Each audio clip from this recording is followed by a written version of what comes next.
Modi exposed episode 9 ಸಾಮಾಜಿಕ ನ್ಯಾಯದ ಭ್ರಮೆ, ಶೋಷಿತರ ಬಜೆಟ್ ಕಡಿತ ಮತ್ತು ಉಜ್ವಲ ಸ್ವಚ್ಛ ಭಾರತದ ಗ್ರೌಂಡ್ ರಿಯಾಲಿಟಿ. ನಮಸ್ಕಾರ ಗೆಳೆಯರೆ, ಫಸ್ಟ್ ಕನ್ನಡದ ಮೋದಿ ಎಕ್ಸ್ಪೋಸ್ಡ್ ಸರಣಿಯ 9ನೇ ಎಪಿಸೋಡ್ಗೆ ನಿಮ್ಮೆಲ್ಲರಿಗೂ ಆತ್ಮೀಯ ಸ್ವಾಗತ. ಇದು ಎಡಿಟರ್ ಸ್ಪೆಷಲ್.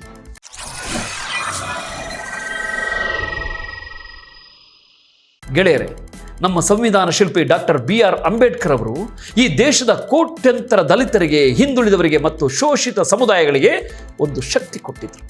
ಅದೇ ಸಾಮಾಜಿಕ ನ್ಯಾಯ.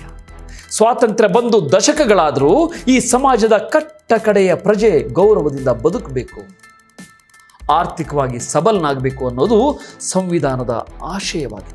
2014ರಲ್ಲಿ ನರೇಂದ್ರ ಮೋದಿ ಅವರು ಅಧಿಕಾರಕ್ಕೆ ಬಂದಾಗ ತಮ್ಮನ್ನ ತಾವು ಹಿಂದುಳಿದ ವರ್ಗದ ಅಂದ್ರೆ OBCಯ ನಾಯಕ ಅಂತ ಕರ್ಕೊಂಡ್ರು.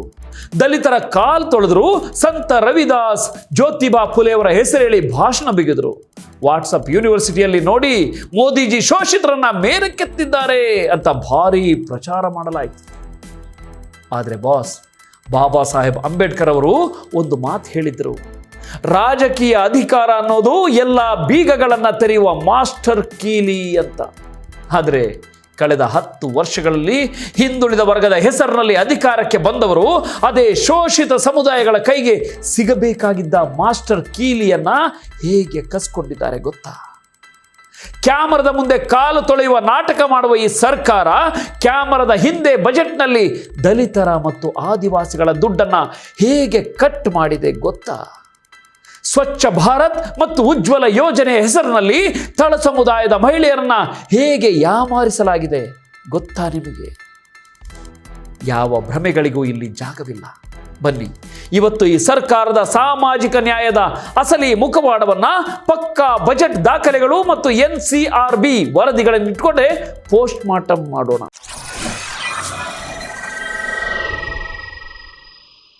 ಮೊದಲಿಗೆ, ಯಾವುದೇ ಒಂದು ಸಮುದಾಯ ಅಭಿವೃದ್ಧಿ ಆಗಬೇಕಾದ್ರೆ ಕೇವಲ ಬಾಯಿ ಮಾತಿನ ಭಾಷಣ ಸಾಲದು ಬಾಸ್. ಅದಕ್ಕೆ ಹಣಕಾಸಿನ ಶಕ್ತಿ ಬೇಕು, ಬಜೆಟ್ನಲ್ಲಿ ದುಡ್ಡು ಇಡಬೇಕು.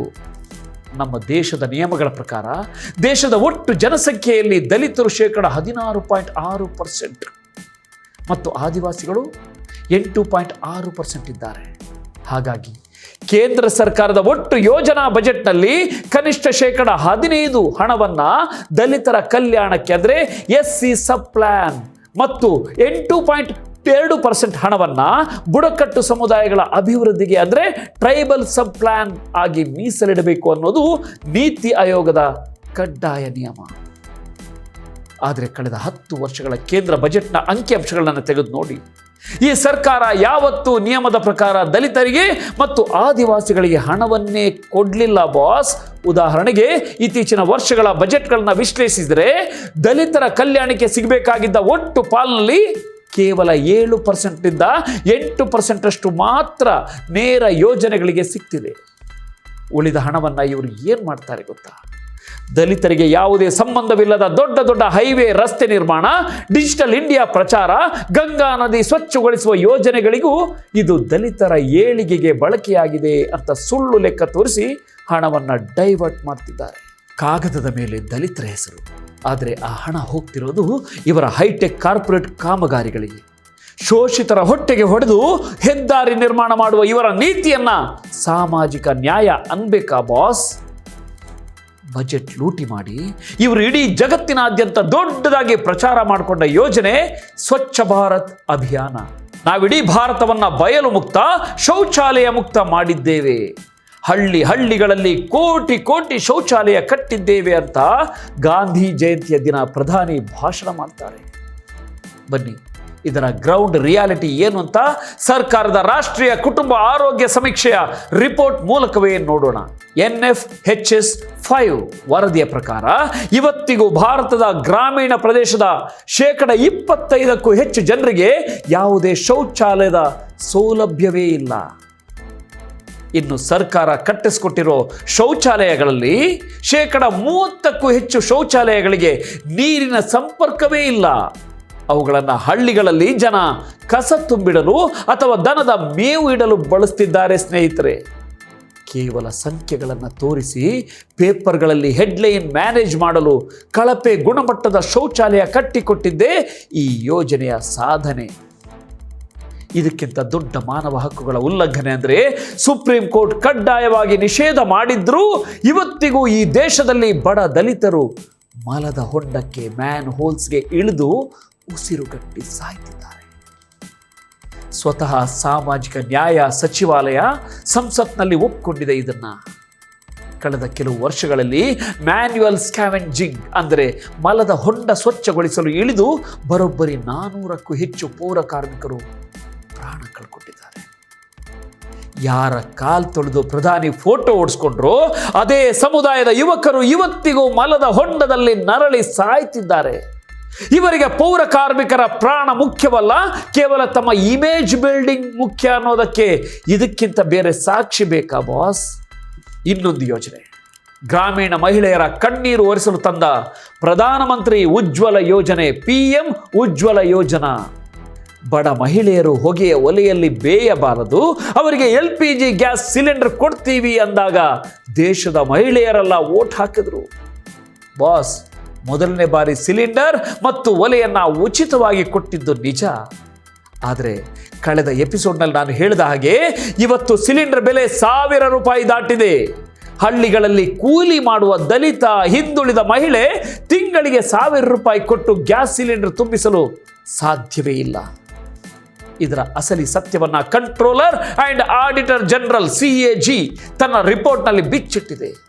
ಈ ವರದಿಯ ಪ್ರಕಾರ ಉಜ್ವಲ ಯೋಜನೆಯಡಿ ಸಿಲಿಂಡರ್ ಪಡೆದವರಲ್ಲಿ ಸರಾಸರಿ ವಾರ್ಷಿಕ ರೀಫಿಲ್ ಪ್ರಮಾಣ ಕೇವಲ 3ರಿಂದ 4 ಸಿಲಿಂಡರ್ ಮಾತ್ರ. ಅಂದರೆ ಬಡವರು ವರ್ಷ ಪೂರ್ತಿ ಗ್ಯಾಸ್ ಬಳಸ್ತಿಲ್ಲ, ಕೇವಲ ಹಬ್ಬ ಹರಿದಿನಗಳಲ್ಲಷ್ಟೇ ಬಳಸ್ತಿದ್ದಾರೆ. ಉಳಿದ ದಿನಗಳಲ್ಲಿ ಮತ್ತೆ ಅದೇ ಮಾರಕವಾದ ಹೊಗೆಯ ಒಲೆಯನ್ನೇ ಊದ್ತಿದ್ದಾರೆ ಬಾಸ್. ಒಂದು ಕಡೆ ಇಂಟರ್ನ್ಯಾಷನಲ್ ಮಾರ್ಕೆಟ್ನಲ್ಲಿ ಬೆಲೆ ಕಮ್ಮಿ ಇದ್ರೂ ತೆರಿಗೆ ಏರಿಸಿ ಸಿಲಿಂಡರ್ ಬೆಲೆಯನ್ನು 1000ಕ್ಕೆ ಕೊಂಡೊಯ್ಯೋದು, ಇನ್ನೊಂದು ಕಡೆ ಉಚಿತವಾಗಿ ಕೊಟ್ಟಿದ್ದೇವೆ ಅಂತ ಕೋಟಿ ಜಾಹೀರಾತು ಹಾಕೋದು. ಇದು ಸಬಲೀಕರಣನ ಅಥವಾ ಬಡವರ ಬದುಕಿನ ಜೊತೆ ಆಡಿದ ಕ್ರೂರ ಜೂಜಾಟನ? ಗೆಳೆಯರೇ, ಉಜ್ವಲ ಮತ್ತು ಸ್ವಚ್ಛ ಭಾರತದ ಹೆಸರಿನಲ್ಲಿ ತಳ ಸಮುದಾಯದ ಜನರನ್ನ ಕೇವಲ ವೋಟ್ ಬ್ಯಾಂಕ್ ಆಗಿ ಹೇಗೆ ಬಳಸಿಕೊಳ್ಳಲಾಯಿತು ಅಂತ ನಾವು ಆಧಾರ ಸಮೇತ ನೋಡಿದ್ವಿ. ಆದರೆ ಈ ಸಾಮಾಜಿಕ ನ್ಯಾಯದ ಹಗರಣ ಇಷ್ಟಕ್ಕೆ ಮುಗಿಯುವುದಿಲ್ಲ. ಕಳೆದ 10 ವರ್ಷಗಳಲ್ಲಿ ಈ ದೇಶದಲ್ಲಿ ದಲಿತರು ಮತ್ತು ಆದಿವಾಸಿಗಳ ಮೇಲಿನ ದೌರ್ಜನ್ಯ, ಅತ್ಯಾಚಾರಗಳ ಸಂಖ್ಯೆ ಎಷ್ಟು ಭೀಕರವಾಗಿ ಹೆಚ್ಚಾಗಿದೆ ಗೊತ್ತಾ? ಉತ್ತರ ಪ್ರದೇಶದ ಹಾಥ್ರಸ್ನಲ್ಲಿ ದಲಿತ ಹೆಣ್ಣು ಮಗಳ ಹೆಣವನ್ನ ಪೊಲೀಸರೇ ರಾತ್ರೋರಾತ್ರಿ ಪೆಟ್ರೋಲ್ ಸುರಿದು ಸುಟ್ಟಿದ್ಯಾಕೆ? ಮತ್ತು ಬ್ಯಾಂಕ್ಗಳು, ರೈಲ್ವೆ, ಸಾರ್ವಜನಿಕ ವಲಯದ ಉದ್ದಿಮೆಗಳನ್ನು PSUs ಖಾಸಗೀಕರಣ ಮಾಡುವ ಮೂಲಕ ಈ ಸರ್ಕಾರ ಶೋಷಿತರ ಅತಿ ದೊಡ್ಡ ಹಕ್ಕಾದ ಮೀಸಲಾತಿಯನ್ನ, ರಿಸರ್ವೇಷನ್ ಅನ್ನ ಹೇಗೆ ಹಿಂಬಾಗಿಲಿನಿಂದ ರದ್ದು ಮಾಡ್ತಿದೆ. ಈಗ ಈ ನವಭಾರತದಲ್ಲಿ ದಲಿತರು, ಹಿಂದುಳಿದವರು ಮತ್ತು ಆದಿವಾಸಿಗಳ ಜೀವಕ್ಕೆ ಎಷ್ಟು ಬೆಲೆ ಇದೆ ಎನ್ನುವ ಭೀಕರವಾದ ಸತ್ಯವನ್ನ National Crime Records Bureau NCRB ದತ್ತಾಂಶದ ಮೂಲಕವೇ ನೋಡೋಣ ಬನ್ನಿ. ಟಿವಿ ವಾಹಿನಿಗಳನ್ನು ನೋಡಿದ್ರೆ ನಿಮಗೆ ಅನಿಸಬಹುದು ದೇಶದಲ್ಲಿ ರಾಮರಾಜ್ಯ ಬಂದಿದೆ, ಎಲ್ಲರೂ ಶಾಂತಿಯಿಂದ ಇದ್ದಾರೆ ಅಂತ. ಆದರೆ ಸರ್ಕಾರದ ಅಧಿಕೃತ ಅಪರಾಧ ದಾಖಲೆಗಳ ಸಂಸ್ಥೆ NCRB ಪ್ರತಿ ವರ್ಷ ಬಿಡುಗಡೆ ಮಾಡುವ ಕ್ರೈಮ್ ಇನ್ ಇಂಡಿಯಾ ವರದಿಗಳನ್ನು ಒಮ್ಮೆ ತೆಗೆದು ನೋಡಿ ಬಾಸ್. ಕಳೆದ 10 ವರ್ಷಗಳಲ್ಲಿ ಈ ದೇಶದಲ್ಲಿ ಪರಿಶಿಷ್ಟ ಜಾತಿ ಅಂದರೆ SC ಮತ್ತು ಪರಿಶಿಷ್ಟ ಪಂಗಡಗಳ ಅಂದರೆ STಗಳ ಮೇಲಿನ ದೌರ್ಜನ್ಯ ಹಾಗೂ ಅತ್ಯಾಚಾರಗಳ ಸಂಖ್ಯೆ ಬರೋಬ್ಬರಿ 30% 40% ಹೆಚ್ಚಾಗಿದೆ. ವರ್ಷಕ್ಕೆ 50,000ಕ್ಕೂ ಹೆಚ್ಚು ದಲಿತರ ಮೇಲಿನ ದೌರ್ಜನ್ಯದ ಪ್ರಕರಣಗಳು ಅಧಿಕೃತವಾಗಿ ದಾಖಲಾಗ್ತಿದೆ. ಅಂದರೆ ಈ ದೇಶದಲ್ಲಿ ಪ್ರತಿದಿನ ಸರಾಸರಿ 130ಕ್ಕೂ ಹೆಚ್ಚು ದಲಿತರ ಮೇಲೆ ಹಲ್ಲೆ, ದೌರ್ಜನ್ಯ ನಡೀತಿದೆ. ಬನ್ನಿ, ಇವರ ಆಡಳಿತ ಬರುವ ರಾಜ್ಯಗಳಲ್ಲಿ ದಲಿತರ ಪರಿಸ್ಥಿತಿ ಏನಾಗಿದೆ ಅಂತ ಫ್ಯಾಕ್ಟ್ ಚೆಕ್ ಮಾಡೋಣ. ಸೆಪ್ಟೆಂಬರ್ 2020 ಉತ್ತರ ಪ್ರದೇಶದ ಹಾಥ್ರಸ್ನಲ್ಲಿ 19 ವರ್ಷದ ಒಬ್ಬ ಬಡ ದಲಿತ ಹೆಣ್ಣು ಮಗಳ ಮೇಲೆ ಮೇಲ್ವರ್ಗದ 4 ಜನ ನರರೂಪದ ರಾಕ್ಷಸರು ಭೀಕರವಾಗಿ ಸಾಮೂಹಿಕ ಅತ್ಯಾಚಾರ ಮಾಡಿದ್ರು. ಆಕೆಯ ನಾಲಿಗೆಯನ್ನ ಕತ್ತರಿಸಿದ್ರು, ಬೆನ್ನು ಮೂಳೆಯನ್ನ ಮುರಿದ್ರು. ಆಕೆ ದೆಹಲಿಯ ಆಸ್ಪತ್ರೆಯಲ್ಲಿ ನರಳಿ ಪ್ರಾಣ ಬಿಟ್ರು. ಇಲ್ಲಿವರೆಗೆ ಇದು ಕ್ರೈಮ್ ಕತೆ. ಆದರೆ ಅದಾದ ಮೇಲೆ ಅಲ್ಲಿನ ಯೋಗಿ ಆದಿತ್ಯನಾಥ್ ಸರ್ಕಾರ ಮತ್ತು ಅವರ ಪೊಲೀಸರು ಮಾಡಿದ್ದೇನು ಗೊತ್ತಾ ಬಾಸ್? ಆ ಹೆಣ್ಣು ಮಗಳ ಶವವನ್ನ ಹೆತ್ತ ತಾಯಿ ತಂದೆಗೆ ಒಪ್ಪಿಸದೆ, ಅವರ ಮುಖವನ್ನು ತೋರಿಸದೆ, ಮಧ್ಯರಾತ್ರಿ 2:30ಕ್ಕೆ ಪೊಲೀಸರೇ ಸ್ವತಃ ಆ ಶವಕ್ಕೆ ಪೆಟ್ರೋಲ್ ಸುರಿದು ಕದ್ದು ಮುಚ್ಚಿ ಸುಟ್ಟಾಕಿದರು. ಹೆತ್ತ ತಾಯಿ, ನನ್ನ ಮಗಳ ಹೆಣಕ್ಕೆ ಕಡೇ ಬಾರಿ ಅರಿಶಿಣ ಕುಂಕುಮ ಹಚ್ಚಿ ಶಾಸ್ತ್ರ ಮಾಡ್ತೀನಿ, ಬಿಟ್ಟು ಬಿಡಿ ಅಂತ ಪೊಲೀಸರ ಕಾಲಿಗೆ ಬಿದ್ದು ಅತ್ತರೂ ಈ ಕ್ರೂರ ವ್ಯವಸ್ಥೆ ಒಪ್ಪಲಿಲ್ಲ. ಯಾಕೆ ಗೊತ್ತಾ? ಬೆಳಿಗ್ಗೆ ಆದರೆ ಮೀಡಿಯಾಗಳು ಬರ್ತವೆ, ದಲಿತರ ಆಕ್ರೋಶ ಹೆಚ್ಚಾಗುತ್ತೆ, ಸರ್ಕಾರದ ಇಮೇಜ್ ಹಾಳಾಗುತ್ತೆ ಅಂತ. ಅತ್ಯಾಚಾರಿಗಳನ್ನು ರಕ್ಷಿಸಲು ಇಡೀ ಸರ್ಕಾರಿ ಯಂತ್ರವೇ ಅಲ್ಲಿ ನಿಂತಿತ್ತು. ಇಷ್ಟೇನಾ? ಮಧ್ಯಪ್ರದೇಶದ ಸಿಧಿಯಲ್ಲಿ ಇವರದೇ ಪಕ್ಷದ ಶಾಸಕನ ಆಪ್ತ ಕಾರ್ಯಕರ್ತನೊಬ್ಬ ರಸ್ತೆಯ ಪಕ್ಕದಲ್ಲಿ ಕೂತಿದ್ದ ಒಬ್ಬ ಬಡ ಆದಿವಾಸಿ ಯುವಕನ ಮುಖದ ಮೇಲೆಯೇ ನೇರವಾಗಿ ಮೂತ್ರ ವಿಸರ್ಜನೆ ಮಾಡಿದ್ನಲ್ಲ, ಆ ದೃಶ್ಯ ಇಡೀ ಮಾನವ ಕುಲವೇ ತಲೆ ತಗ್ಗಿಸುವಂತಹದ್ದು. ಗುಜರಾತ್ನ ಉನಾದಲ್ಲಿ ದಲಿತ ಯುವಕರನ್ನ ಬೆತ್ತಲೆ ಮಾಡಿ ಚಾವಟಿಯಿಂದ ಹೊಡೆದ್ರು.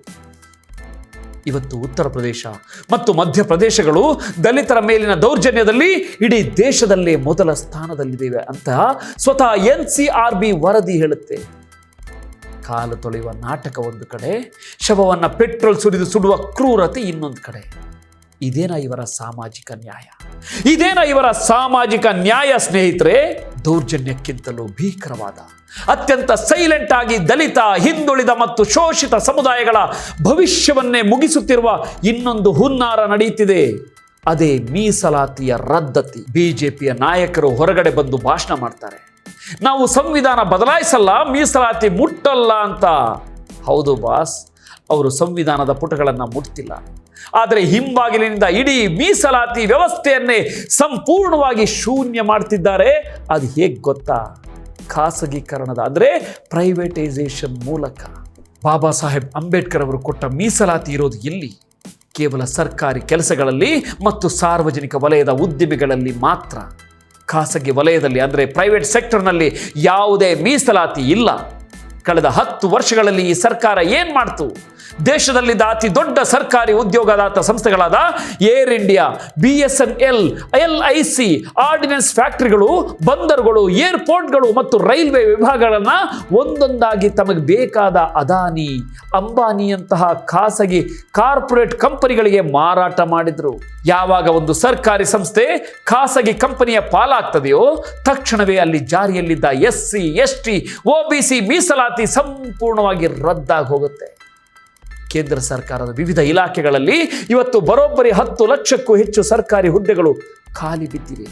ಆ ಹುದ್ದೆಗಳನ್ನು ಇವರು ಭರ್ತಿ ಮಾಡ್ತಿಲ್ಲ. ಬದಲಿಗೆ ಲ್ಯಾಟರಲ್ ಎಂಟ್ರಿ ಹೆಸರಿನಲ್ಲಿ ಯಾವುದೇ ಪರೀಕ್ಷೆ ಇಲ್ಲದೆ, ಯಾವುದೇ ಮೀಸಲಾತಿ ಇಲ್ಲದೆ ತಮಗೆ ಬೇಕಾದ ಮೇಲ್ವರ್ಗದ RSS ಹಿತೈಷಿಗಳನ್ನು ನೇರವಾಗಿ ಜಂಟಿ ಕಾರ್ಯದರ್ಶಿಗಳಂತಹ ದೇಶದ ಟಾಪ್ IAS ಹುದ್ದೆಗಳಿಗೆ ತಂದು ಕೂರಿಸ್ತಿದ್ದಾರೆ. ಬಡ ದಲಿತ, ಹಿಂದುಳಿದ ಯುವಕ UPSC ಪರೀಕ್ಷೆ ಬರೆದು IAS ಆಗುವ ಕನಸನ್ನ ಈ ಮೂಲಕ ಹೊಸಕಿ ಹಾಕಲಾಗ್ತಿದೆ. ಗೆಳೆಯರೇ, ಒಮ್ಮೆ ಆತ್ಮಸಾಕ್ಷಿಯಿಂದ ಯೋಚನೆ ಮಾಡಿ. ಬಜೆಟ್ನಲ್ಲಿ ನಿಮ್ಮ ದುಡ್ಡು ಕಟ್ ಮಾಡಲಾಗಿದೆ, ಯೋಜನೆಗಳಲ್ಲಿ ನಿಮ್ಮ ಹೆಸರಿನಲ್ಲಿ ಲೂಟಿ ಮಾಡಲಾಗಿದೆ, ನಿಮ್ಮ ಹೆಣ್ಣು ಮಕ್ಕಳ ಮೇಲೆ ಅತ್ಯಾಚಾರವಾದರೆ ಹೆಣವನ್ನೇ ಕದ್ದು ಸುಡುವ ವ್ಯವಸ್ಥೆ ಇದೆ ಮತ್ತು ನಿಮ್ಮ ಮಕ್ಕಳಿಗೆ ಸಿಗಬೇಕಾಗಿದ್ದ ಸರ್ಕಾರಿ ಕೆಲಸಗಳನ್ನು ಖಾಸಗೀಕರಣದ ಮೂಲಕ ಕೊಲ್ಲಲಾಗ್ತಿದೆ. ಇಷ್ಟೆಲ್ಲ ಆದಮೇಲೂ ಕೇವಲ ಚುನಾವಣೆ ಬಂದಾಗ ಪ್ರಧಾನಿ ದಲಿತರ ಮನೆಗೆ ಹೋಗಿ ಊಟ ಮಾಡಿದ್ರು, ಕಾಲ್ ತೊಳೆದ್ರು ಅನ್ನೋ ಒಂದೇ ಒಂದು ಫೋಟೋ ನೋಡಿ ನೀವು ವೋಟ್ ಹಾಕ್ತೀರಾ? ಅಂಬೇಡ್ಕರ್ ಅವರು ಹೇಳಿದ್ರು, ನಾನು ಮೊದಲನೇದಾಗಿಯೂ ಮತ್ತು ಕೊನೆಯದಾಗಿಯೂ ಒಬ್ಬ ಭಾರತೀಯ ಅಂತ.